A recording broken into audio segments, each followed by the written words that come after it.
Hi hello ನಮಸ್ಕಾರ. ಎಲ್ಲರೂ ಹೇಗಿದ್ದೀರಾ? ಐ ಹೋಪ್ ಎಲ್ಲರೂ ಚೆನ್ನಾಗಿದ್ದೀರಾ ಅಂತ ಭಾವಿಸ್ತೀನಿ. ಇವತ್ತು ತುಂಬ ಟೇಸ್ಟಿ ಆ್ಯಂಡ್ ಸಿಂಪಲ್ ಆಗಿ ಮಕ್ಕಳು ಇಷ್ಟಪಡುವಂತಹ ಚಿಕ್ಕಿ ಅಥವಾ ಶೇಂಗಾ ಕಾಳಿನ ಮಿಠಾಯಿಯನ್ನು ಯಾವ ರೀತಿಯಾಗಿ ಮಾಡೋದು ಅಂತ ಸಿಂಪಲ್ ಆಗಿ ನಾನು ನಿಮಗೆ ತೋರಿಸ್ಕೊಡ್ತೀನಿ. ಅದಕ್ಕೆ ನಾನಿಲ್ಲಿ 2 ಬೌಲ್ ಆಗುವಷ್ಟು ಶೇಂಗಾ ಬೀಜನ ತೊಗೊಂಡಿದ್ದೀನಿ. ನೋಡ್ತಾ ಇದ್ದೀರಲ್ಲ ಎಷ್ಟು ಚೆನ್ನಾಗಿ ಶೇಂಗಾ ಬೀಜ ಇದೆ ಅನ್ನೋದನ್ನು.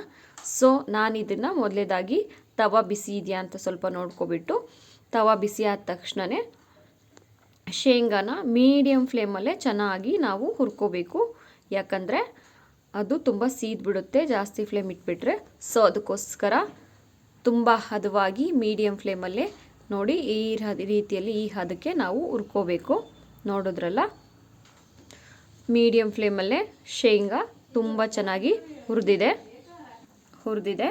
ನಾನಿವಾಗ ಗ್ಯಾಸ್ ಸ್ಟವ್ನ ಆಫ್ ಮಾಡಿ ಇದನ್ನು ಬೇರೆ ಕಡೆ ಟ್ರಾನ್ಸ್ಫರ್ ಮಾಡ್ಕೋತೀನಿ.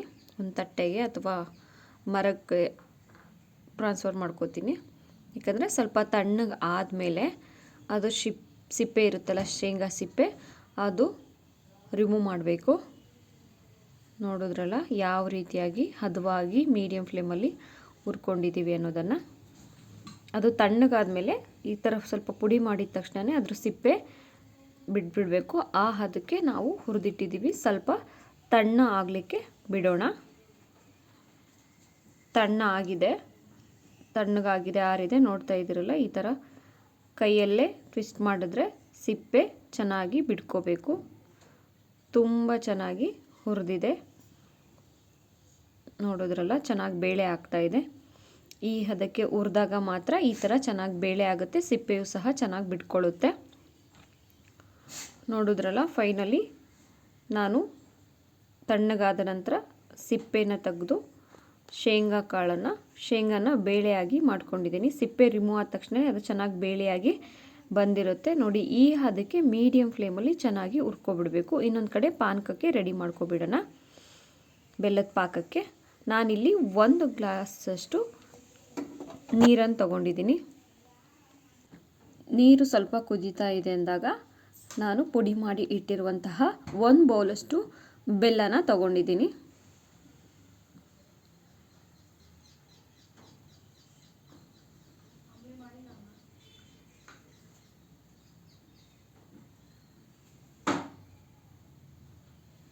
ಬೆಲ್ಲ ನಿಧಾನಕ್ಕೆ ಕರಗ್ತಾ ಹೋಗುತ್ತೆ. ಕರಗಿ ಪಾಕ ಚೆನ್ನಾಗಿ ಹದವಾಗಿ ಬರಬೇಕು. ಆಗ ಮಾತ್ರ ನಾವು ಈ ಒಂದು ಚಿಕ್ಕಿ ಅಥವಾ ಕಡಲೆ ಬೀಜದ ಮಿಠಾಯಿಯನ್ನು ಸ್ಟೋರೇಜ್ ಮಾಡಿ ಇಟ್ಕೋಬೋದು. ನೋಡ್ತಾ ಇದ್ದೀರಲ್ಲ, ಮೀಡಿಯಮ್ ಫ್ಲೇಮಲ್ಲೇ ನಾವು ಪಾಕನ ರೆಡಿ ಮಾಡ್ಕೋಬೇಕು, ಇಲ್ಲ ಸೀದೋಗ್ಬಿಡುತ್ತೆ. ಪಾಕ ರೆಡಿ ಆಗ್ತಾ ಇದೆ ಅಂದಾಗ ನಾನಿಲ್ಲಿ 1 ಟೇಬಲ್ ಸ್ಪೂನಷ್ಟು ತುಪ್ಪನ ಆ್ಯಡ್ ಮಾಡ್ತಾಯಿದ್ದೀನಿ.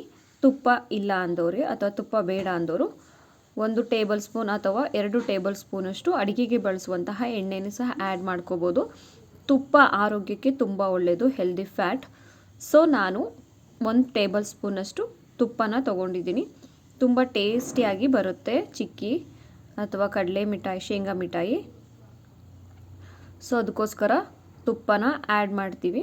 ಮಕ್ಕಳು ತುಂಬ ಇಷ್ಟಪಟ್ಟು ತಿಂತಾರೆ. ಸ್ಕೂಲಿಂದ ಬಂದ ತಕ್ಷಣ ಏನಾದರೂ ಮಕ್ಕಳಿಗೆ ಸ್ನ್ಯಾಕ್ಸ್ ಬೇಕೇ ಬೇಕು. ಸೊ ಈ ಥರ ನೀವು ಮನೇಲೇ ಚಿಕ್ಕಿನ ಮಾಡ್ಕೊಂಡು ಇಟ್ಕೊಂಡ್ರೆ ಮಕ್ಕಳು ಸ್ಕೂಲಿಂದ ಬಂದ ತಕ್ಷಣ ಅವ್ರಿಗೆ ಸ್ನ್ಯಾಕ್ಸ್ ಆಗಿ ಕೊಡ್ಬೋದು. ಫೈನಲಿ ಪಾಕ ರೆಡಿ ಆಗ್ತಾ ಬಂದಿದೆ. ಪಾಕನ ಯಾವ ರೀತಿಯಾಗಿ ಮಾಡೋದು, ಸ್ಟೋರೇಜ್ ಮಾಡಿ ಇಟ್ಕೋಬೇಕಲ್ವ ಅನ್ನೋದು ಬೆಸ್ಟ್ ಮೆಥಡ್. ಅಂದರೆ ಪಾಕ ರೆಡಿ ಆಗ್ತಾ ಇದೆ ಅಂದಾಗ ಸ್ವಲ್ಪ ನೀರು ಹಾಕಿ ಒಂದು ಬೌಲ್ಗೆ ಅಥವಾ ಒಂದು ಪ್ಲೇಟ್ಗೆ ನೀರು ಹಾಕಿ ಈ ಥರ ಬರಬೇಕು. ನೋಡಿ, ಕೈಗೆ ಸಿಗಬೇಕದು ಪಾಕ ನೀರಿಂದ. ಆ ಥರ ಆದರೆ ಮಾತ್ರ ಪಾಕ ರೆಡಿಯಾಗಿದೆ ಹದವಾಗಿ ಅಂತ. ನಾವು ಇದನ್ನು 1 ಮಂತ್ವರೆಗೂ ಸಹ ಸ್ಟೋರೇಜ್ ಮಾಡಿ ಇಟ್ಕೋಬೋದು. ನೋಡಿ ಎಷ್ಟು ಎಳೆಯಾಗಿ ಪಾಕ ಬಂದಿದೆ ಅಂತ. ಫೈನಲಿ ತುಂಬ ಚೆನ್ನಾಗಿ ಪಾಕ ರೆಡಿಯಾಗಿದೆ. ನೋಡಿ, ಚೆನ್ನಾಗಿ ರೆಡಿಯಾಗಿದೆ. ಈಗ ಪಾಕ ರೆಡಿ ಆಯಿತು ಫೈನಲಿ ಅಂದಾಗ ನಾವು ಒಂದು ತಟ್ಟೆಗೆ ಸರ್ವ್ ಮಾಡ್ಕೊಬಿಡಬೇಕು. ಸೊ ಅದಕ್ಕೆ ಮುಂಚೆ ನಾನು ಒಂದು ತಟ್ಟೆಗೆ ಇಲ್ಲಿ ತುಪ್ಪನ ಆ್ಯಡ್ ಮಾಡ್ತಾಯಿದ್ದೀನಿ. ನಾನು ಆಗಲೇ ಹೇಳಿದ್ನಲ್ಲ, ತುಪ್ಪ ಬೇಡ ಅಂದರೆ ಒಂದು ಸ್ವಲ್ಪ ಆಯಿಲ್ನೇ ಹಾಕಿ ಸ್ಪ್ರೆಡ್ ಮಾಡಿಬಿಡಬೇಕು ತಟ್ಟೆಗೆ. ಸ್ವಲ್ಪ ತುಂಬ ದೊಡ್ಡದಾಗಿರೋ ತಟ್ಟೆನೇ ತೊಗೊಳ್ಳಿ, ಯಾಕೆಂದರೆ ಕಟ್ ಮಾಡಬೇಕಾದ್ರೆ ನಮಗೆ ಸಮಸ್ಯೆ ಆಗಬಾರ್ದು. ಫೈನಲಿ ಪಾಕ ರೆಡಿಯಾಗಿದೆ. ಮೀಡಿಯಮ್ ಫ್ಲೇಮಲ್ಲಿ ಗ್ಯಾಸನ್ನು ಆಫ್ ಮಾಡಿ ಮೀಡಿಯಮ್ ಫ್ಲೇಮಲ್ಲಿ ಇಟ್ಕೊಂಡು ಶೇಂಗಾ ಬೀಜನ ಸೇರಿಸ್ತಾ ಹೋಗಿ, ನಿಧಾನಕ್ಕೆ ಸೇರಿಸ್ತಾ ಹೋಗಿ, ಅಂದರೆ ಪಾಕ ಕೈಗೆ ಸಿಡಿಯೋ ಚಾನ್ಸಸ್ ಇರುತ್ತೆ. ನೋಡಿ ಪಾಕದ ಒಂದು ಹದ, ಪಾಕ ಎಷ್ಟಾಗುತ್ತೆ ಏನು ಅನ್ನೋದನ್ನು ನೋಡಿ ಶೇಂಗಾನ ಆ್ಯಡ್ ಮಾಡ್ತಾ ಹೋಗಬೇಕು.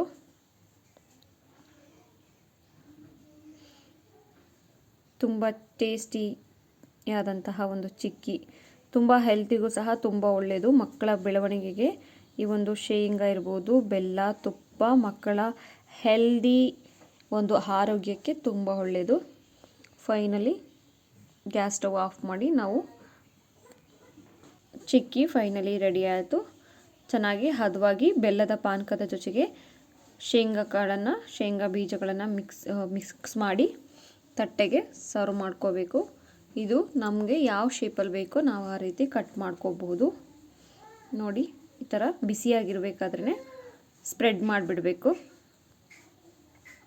ಅಂಟ್ತಾ ಇರುತ್ತೆ, ಯಾಕೆ ಪಾಕ ತುಂಬ ಹದವಾಗಿರುತ್ತಲ್ಲ, ಸೊ ಅದಕ್ಕೋಸ್ಕರ ನಾವು ಬಳಸುವಂಥ ಸೌಟ್ಗೂ ಸಹ ಅಂಟಿರುತ್ತೆ. ಸೊ ಅದಕ್ಕೋಸ್ಕರ ಯಾವ್ದಾದ್ರು ಒಂದು ಬೌಲನ್ನು ತಗೊಂಡು ಈ ಥರ ಪ್ರೆಸ್ ಮಾಡಬೇಕು. ತುಂಬ ಚೆನ್ನಾಗಿ ಪ್ರೆಸ್ ಮಾಡಿದಾಗ ನಮಗೆ ಯಾವ ಶೇಪಲ್ಲಿ ಬೇಕೋ ಆ ಶೇಪಲ್ಲಿ ಬಂದ್ಬಿಡುತ್ತೆ. ಸೊ ಸ್ವಲ್ಪ ಬಿಸಿ ಇರಬೇಕಾದ್ರೇ ನಿಮ್ಗೆ ಯಾವ ಥರ ಬೇಕೋ ಆ ಥರ ಕಟ್ ಮಾಡ್ಕೊಬಿಡಿ, ಬೆಸ್ಟ್ ಅದು.